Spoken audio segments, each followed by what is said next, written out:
everybody. What do you think of Justin's debut last night?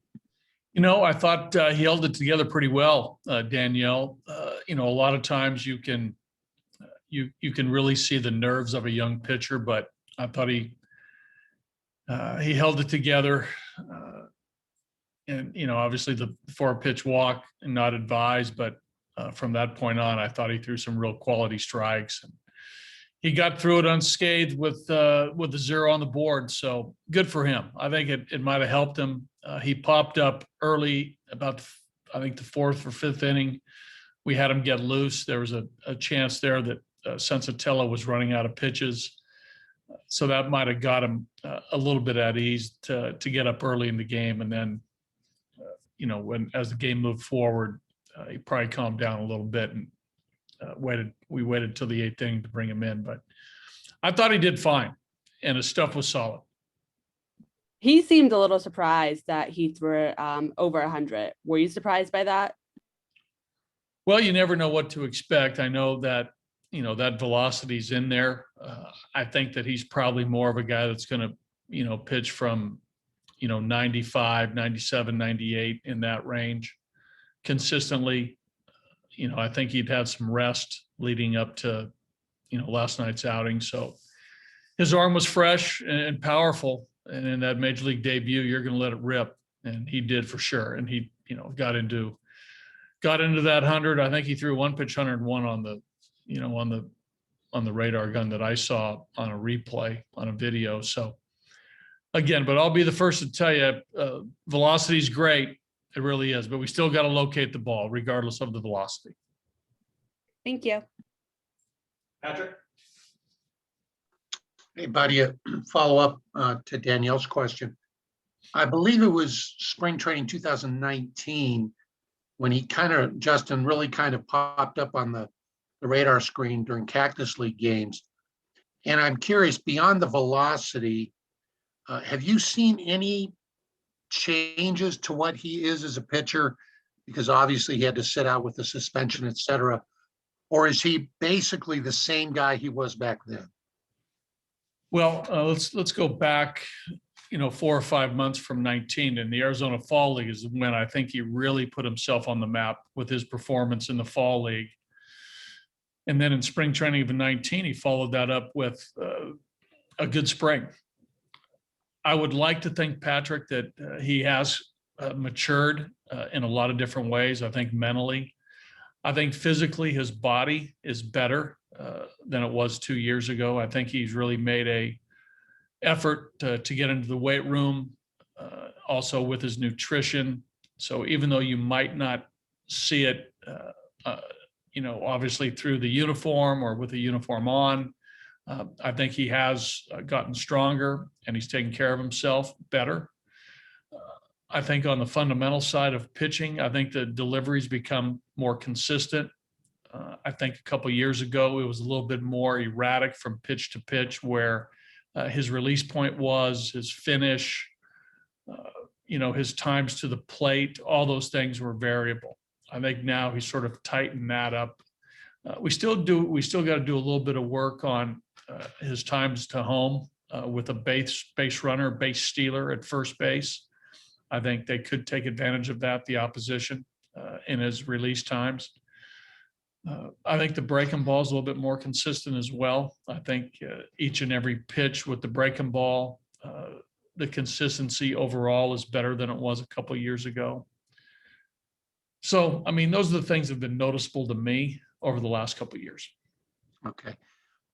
From what I understand, Brendan Rodgers started running a little bit. I don't know if it was yesterday or the day before.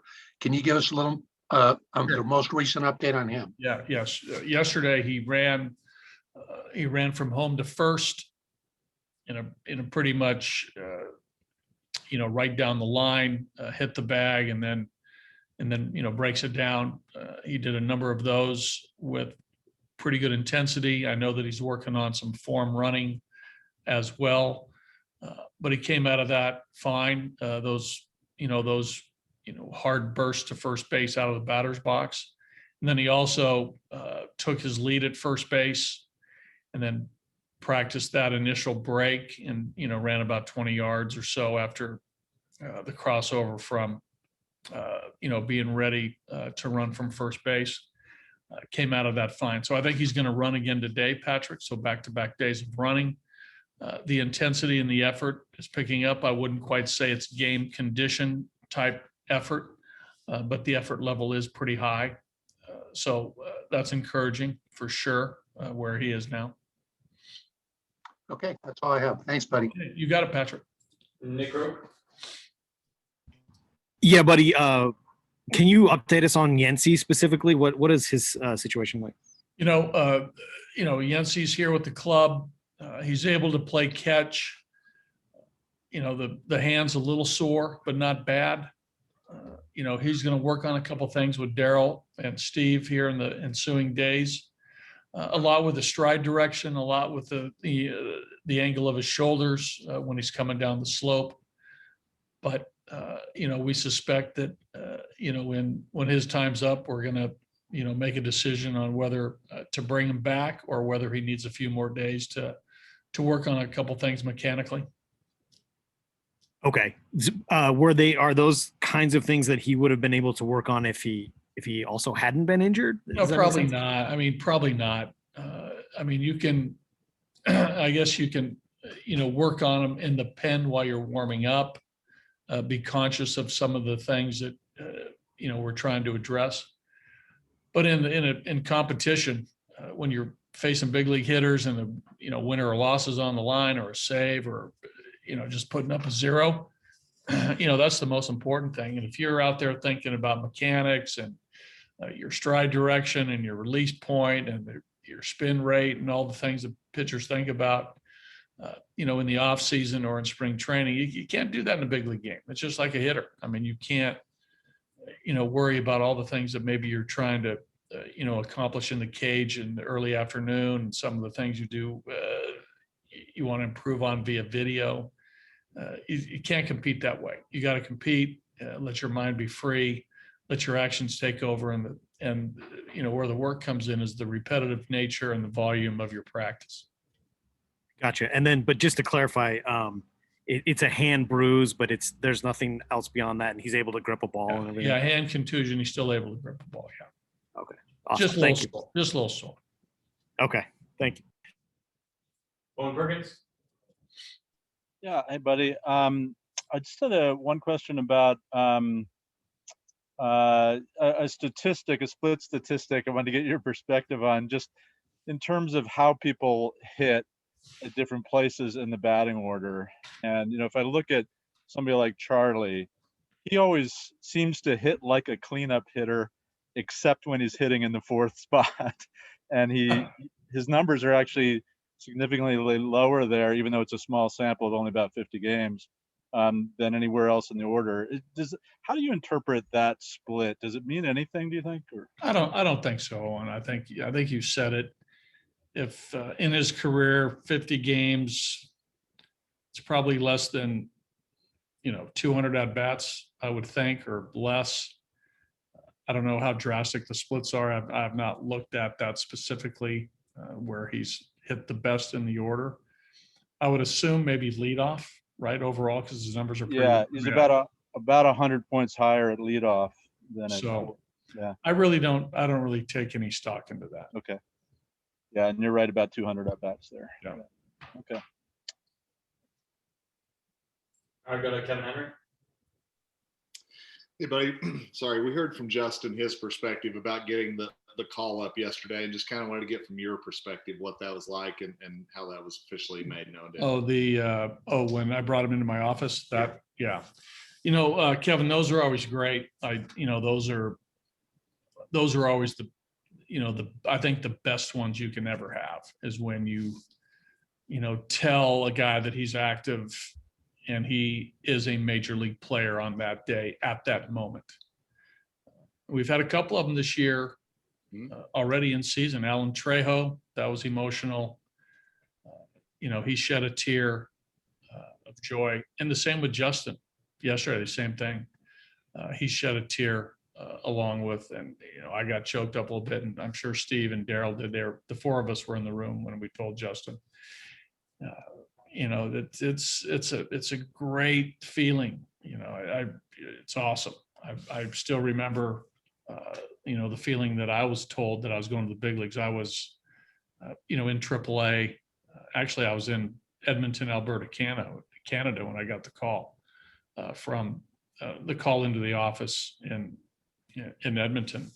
We were a visiting team. I was with Spokane. We were a visiting team playing, but even going back to spring training, telling Jordan Sheffield, telling Ben Bowden, these are the good ones. I mean, these are the really good ones. And conversely, sending a guy down just the other day when we talked to Sam after Wednesday's game in San Francisco, that's hard. I mean, it's hard.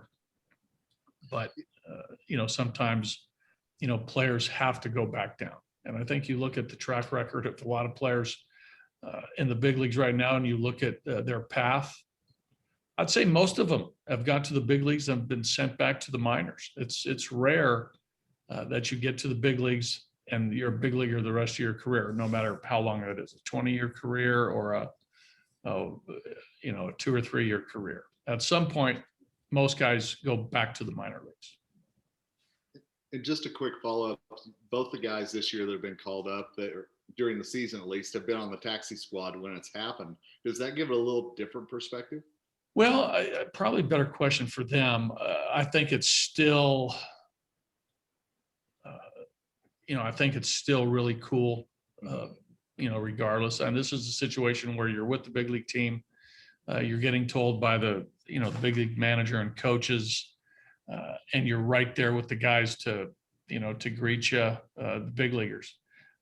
But on the, regular season, if you're a AAA player, AA player, and you're told by that, AA manager, AAA manager, that's got to be awful exciting too. The anticipation of, you're packing your bag, you're going back to your apartment or home and collecting your things. You're maybe getting on the airplane as a big leaguer, meeting the team wherever that might be. I'm sure that's a tremendous feeling for players, to have that type of scenario as well. So, it's just different. I mean, the last year and a half have been different, as we all know. So, it's everybody's path is different, and these guys will remember that they were taxi squatters and those type of memories. Thanks, buddy. All right, we'll finish up back with Patrick. Buddy, myself as a baseball fan, I always look forward to games like this evening's where you have a really great pitcher in Madison Bumgarner and a guy like John Gray who's off to such a terrific start. I'm curious, I know you're immersed in winning the game and all the details, but do you look forward to matchups like this, being a former pitcher? Yeah, I sure do. There was, a potential matchup a couple of weeks ago. We had a doubleheader with DeGrom and the Mets. We decided to throw Herman in the second game and Chichi in the first game against DeGrom.